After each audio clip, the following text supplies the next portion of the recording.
tahun depan tuh bakal mulai kampanye gitu kan. Dan seperti yang kita tahu kan kampanye itu biasanya tuh spendingnya besar loh gitu kan. Bagi sembako. Betul, bagi sembako, terus udah gitu ya ada yang apa dibagi nasi kotak, kos partai gitu kan. Sebenarnya itu ya pesta nasional kan sebenarnya ya. Dan itu tuh bakalan jadi salah satu driver tadi saya bilang domestic ekonomi gitu. Sampai tahun 2017-an periode pertama Pak Jokowi, pembangunan kan gila-gilaan. Dan itu tuh bikin mereka punya level hutang itu udah tinggi. Masalahnya sekarang ada yang udah berhasil menurunkan, ada yang menurunkannya cuma sedikit. Karena beberapa kontraktor itu dibayar pakai konsesi jalan tol. Waktu itu saya baca berita dengan harga gandum segini mungkin harga mie instan bisa naik 2 kali 3 kali lipat. Iya, waktu itu ada nah isu. itu kan ada isu kan ya waktu itu ya. Kalau itu terjadi, kita kan lagi ngelawan angin nih kan namanya kan. Kalau itu terjadi, ya nggak usah kaget kalau seandainya harga Indominya juga, harga ICBP-nya itu juga turun gitu.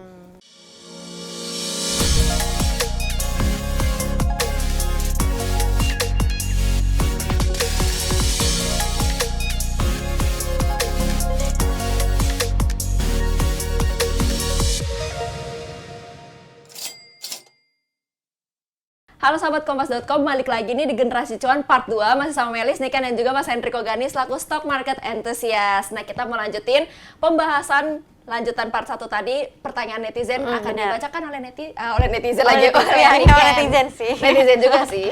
Oke, Mas Hendriko, ini sebenarnya ada 2 pertanyaan, cuman nanti jawabannya boleh dijadiin satu kok karena mirip-mirip pertanyaannya nih. Ini dari Jaka Nuryanti dulu. Saham perkapalan gimana nih Mas? Wih, berat banget ya dia saham perkapalan. Terus sama Indra Zong, saham apa yang lagi bagus untuk dibeli? Nah, saham perkapalan bagus gak nih? Kalau nggak bagus berarti apa yang bisa dibeli nih Mas? Iya, oke. Perkapalan ya, jadi kalau perkapalan itu subsektornya lebih banyak dari kesehatan tadi Mbak, gitu. Tadi kan kesehatan saya sebut 3 ya. Kalau perkapalan tuh lebih banyak lagi. Ada tanker, ada OSV, ada apalagi tuh, ada kontainer dan masih banyak lah pokoknya. Itu masih banyak gitu. Nah, kita harus lihat nih subsektornya apa gitu. Kalau secara industri, yang saya tahu tuh sekarang itu karena Rusia sama Ukraina kan lagi perang ya. Jadi itu kapal muter-muter Mbak.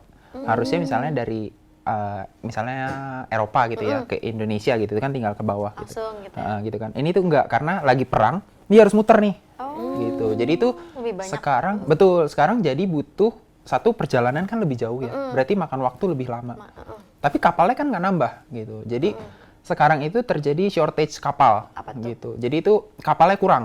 Gitu. Kapal tuh sekarang lagi orang mau pesan kapal, tapi kapal lagi berlayar semua. Oh gitu. Karena muter-muter ya. Karena muter-muter, jaraknya lebih jauh. Dan juga itu yang pertama, dan juga yang kedua, komoditas itu jadi lebih dibutuhkan sekarang kan, sejak kemarin pandemi. Jadi itu kemarin pandemi itu beberapa kapal kan diem doang tuh ya, itu banyak beberapa di scrap.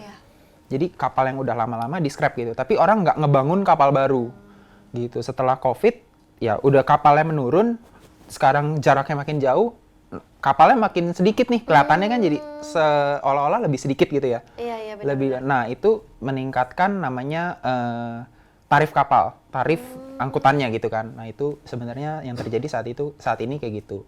Tapi setelah sekarang nih orang bilang mau resesi, permintaan turun.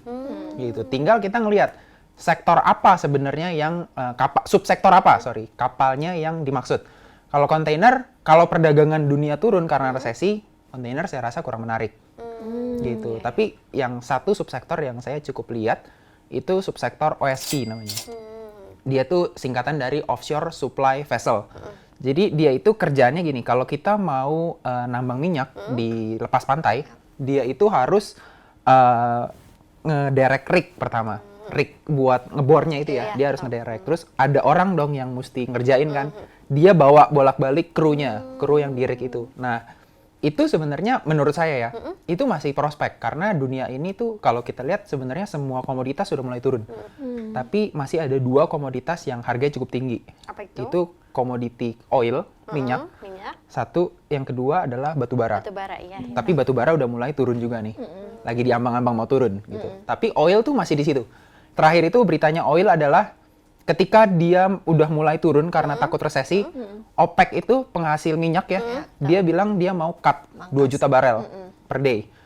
harganya naik lagi nih sekarang. Sampai Presiden Joe Biden tuh bilang, kita bakalan support harga minyak kok nggak jatuh gitu. Jangan takut. Jadi itu seolah-olah kayak, kalau saya menurut saya, Joe Biden ini juga takut nih kalau seluruh dunia ngelawan dia. Wah ini minyak naik, inflasi nggak turun-turun nih iya, gitu kan. Dia kan takutnya gitu. Nah, dengan harga minyak yang lagi kayak gini nih, dan sebenarnya juga terjadi kekurangan minyak juga dunia ini. Kalau kita nggak resesi nih, itu minyak pasti lompat lagi. Karena dulu waktu sebelum COVID pun minyak itu udah mulai ditinggalkan karena orang bilang ESG, energi terbarukan gitu kan. Benar. Orang nggak mau nambang minyak lagi karena dia merasa ngapain buka tambang minyak, tapi nanti itu nggak kepake gitu, kan rugi, udah keluar capex, udah keluar modal gitu loh, tapi nggak kepake. Nah, karena orang sekarang berpikir, wah ternyata walaupun kita mau transisi ke energi terbarukan, kita tetap butuh minyak. Nah, OSV ini tuh tetap kepake. Gitu. Jadi subsektor ini saya rasa cukup oke ya. Benar. Dari yang benar-benar dia ditinggalkan. Jadi dari dia untung besar tahun 2015 sampai ruginya dalam, sampai kapal tuh dijual-jualin, nggak ada yang mau bikin lagi. Sekarang demand-nya naik lagi, jadi tuh ada potensi turnaround. Jadi dari rugi jadi untung. Menurut saya di subsektor itu masih cukup oke gitu ya. Tapi kalau subsektor lainnya, tanker saya rasa biasa-biasa aja karena memang dari dulu pengiriman minyak masih ada walaupun dikurangin. Batu bara udah mulai melemah permintaan karena kan batu bara tuh listrik dan industri ya.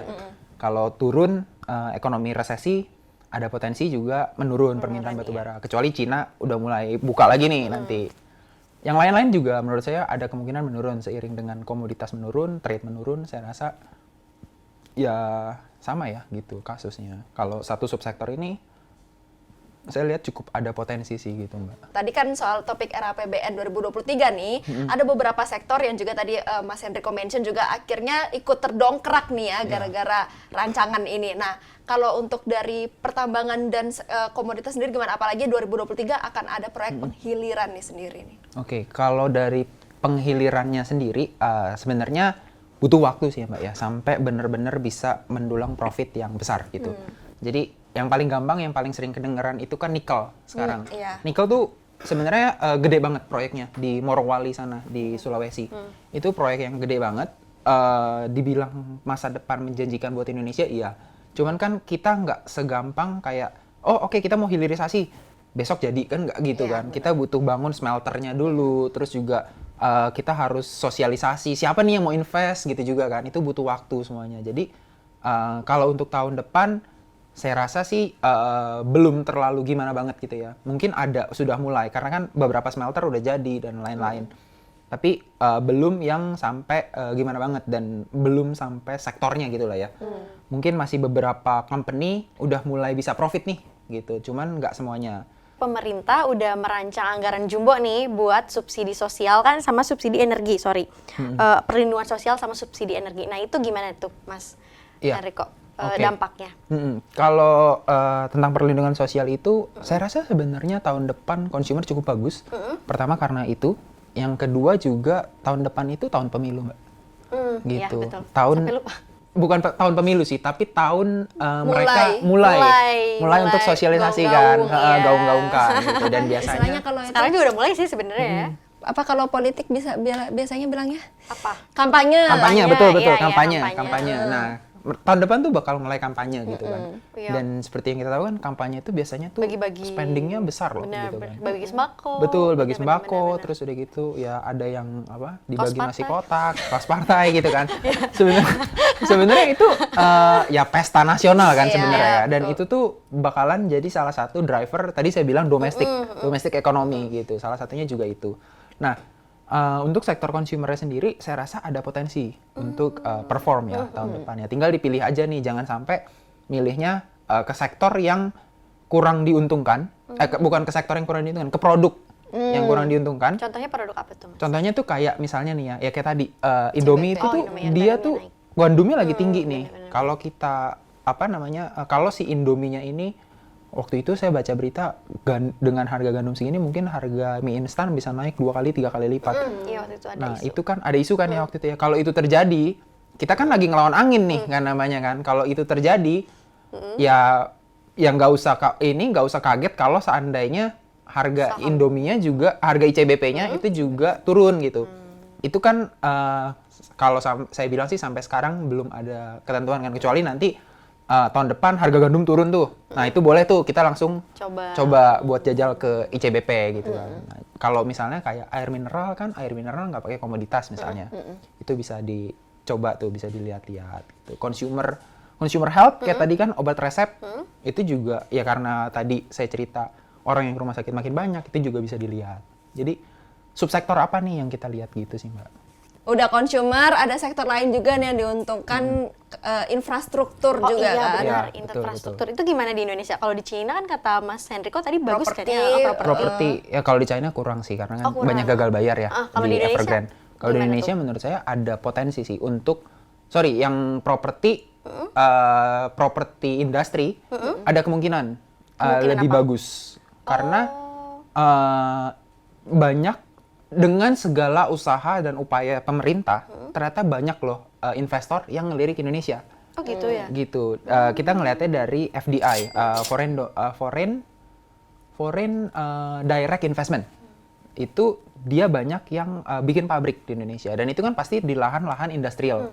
Gitu, dan beberapa emiten dari industrial itu udah mulai memperlihatkan perbaikan kinerja.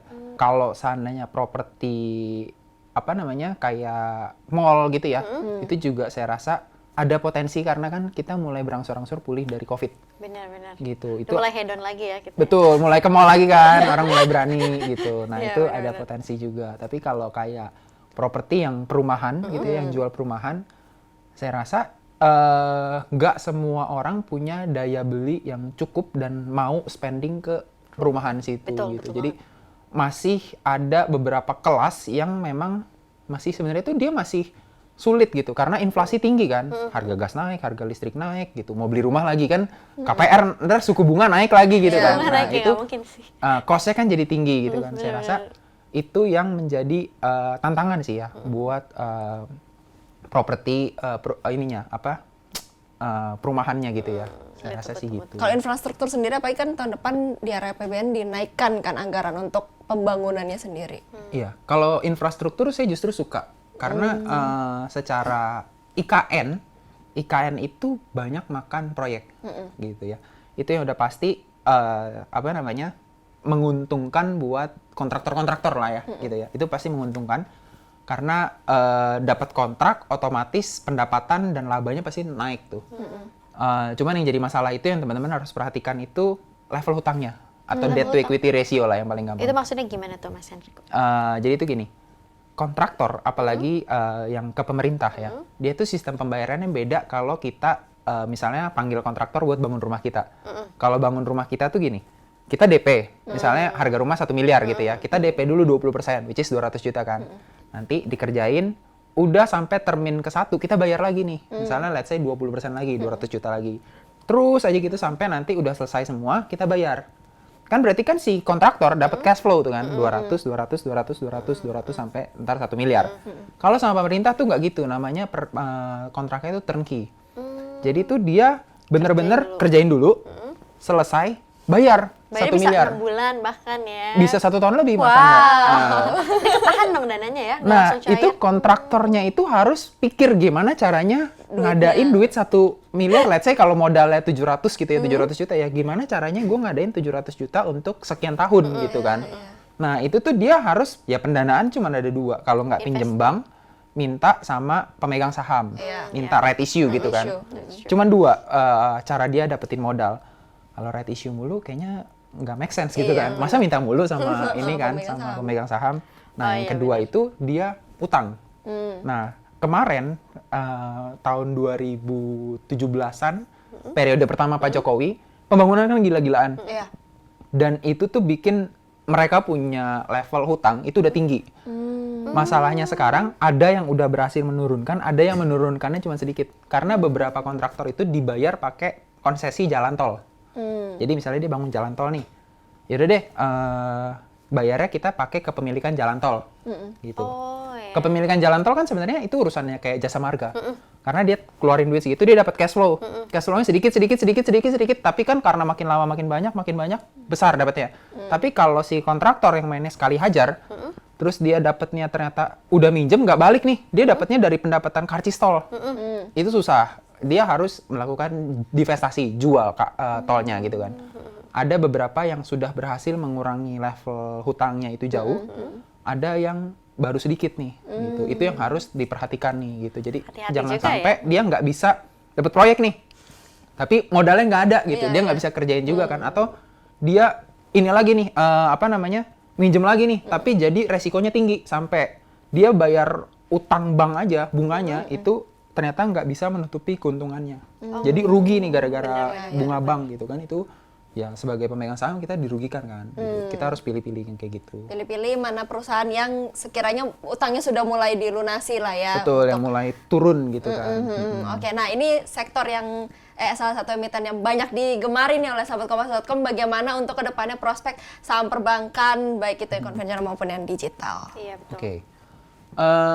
Kalau menurut saya digital dulu ya Mbak ya, karena kan yang lagi hype nih. Kalau digital itu menurut saya nggak buat semua orang, karena perusahaan bank digital mayoritas ya udah ada yang untung tapi mayoritas masih merugi. Gitu. Dan yang udah untung pun valuasinya tinggi karena harapan masa depannya itu prospeknya tinggi banget. Gitu kan. Bener-bener. Nah, masalahnya adalah gini. Ketika mereka melantai di bursa nih ya, waktu itu kan ada beberapa yang memang diakuisisi, jadi perusahaan kayak bank lama dibeli jadiin digital gitu kan ya. Nah, ketika mereka masuk, mereka ini kan pemain baru gitu ya, belum ada di dunia perbankan konvensional bahkan dulunya. Ketika mereka masuk, mereka tuh menguasai pasar gitu, bahkan marginnya tuh tinggi. Margin mereka tinggi-tinggi, pertumbuhannya gila sampai orang bilang ini adalah bank masa depan.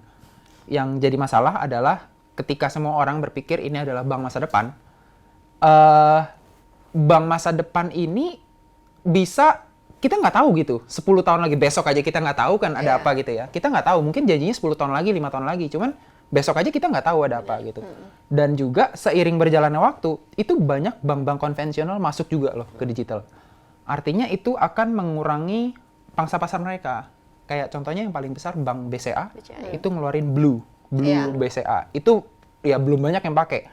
Tapi dengan kekuatan BCA, pengalaman BCA, dia kan bisa ngancurin market-market ini nih gitu ya, supaya balik lagi. Ya. Nah itu jadi resiko kan. Nah makanya saya bilang, buat bank digital, itu nggak semua orang, itu high risk lah ya. Profilnya harus tinggi, dan ya balik lagi ke orangnya. Profilnya high risk nggak gitu. Dan kalau beli pun, jangan sampai kita beli di pucuk-pucuknya yang valuasinya lagi mahal ketika semua orang bahas, kita beli, terus ya kita menghadapi resiko ini. Kita kan harus, kasarnya kita harus nawar dong, kan resiko yang saya hadapin tuh segini, kita harus diskon.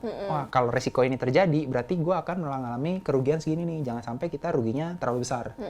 Gitu. Kalau bank digital, saya rasa kayak gitu. Untuk sekarang juga karena masih rugi, dan suku bunga naik gitu ya, investor yang punya jangka view-nya pendek gitu ya, itu bakalan ngelihat kayak, ngapain gue invest di sini? Orang di sini dapat duit, dapat return kok. At least taruh di deposito aja sekarang bunganya naik. Benar-benar. Di sini masih rugi, boro-boro dapat dividen.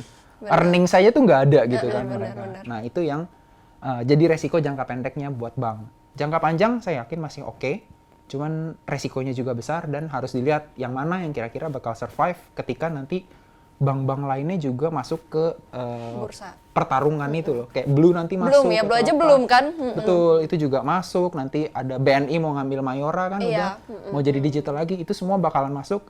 Peta persaingannya berubah lagi. Betul.